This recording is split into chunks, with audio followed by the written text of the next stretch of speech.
Një ditë pasi Këshilli i Ministrave njoftoi presidentin Begaj për vakancat në 6 bashkitë e vendit përfshirë edhe Tiranën, e ngarkuara me punë e SBA-s në Shqipëri, Nancy Van Horn u drejtua zyrës së kreut të shtetit. Në takimin i cili zgjati më shumë se një orë, si nga presidenca ashtu edhe nga ambasada amerikane, nuk u dhënë detaje se çfarë është diskutuar. Megjithatë, ky takim vjen në një kohë kur Begaj e pret në tavolinën e zyrës së tij shkresa e qeverisë, që kërkon një datë për zgjedhjet e pjesëshme lokale. Tashmë kreu i shtetit Bajram Begaj ka kohë deri të njëjtën për të shpallur dekretin. Megjithatë, mbetet ende në pikpyetje fakti nëse qytetarët e Tiranës do t'i drejtohen kutive të votimit për shkak se Erion Veliaj ka bërë ankimim në gjykatën kushtetuese, duke kundërshtuar kështu shkarkimin e tij nga Këshilli i Ministrave.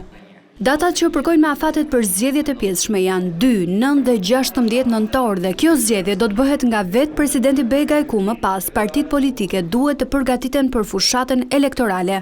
Tashmë Partia Socialiste ka bërë me dije emrin e Ogerta Manastirliut si kandidate për kryebashkiake në Tiranë, ndërsa nga radhët e opozitës ende nuk ka një emër që do të garojë kundër saj.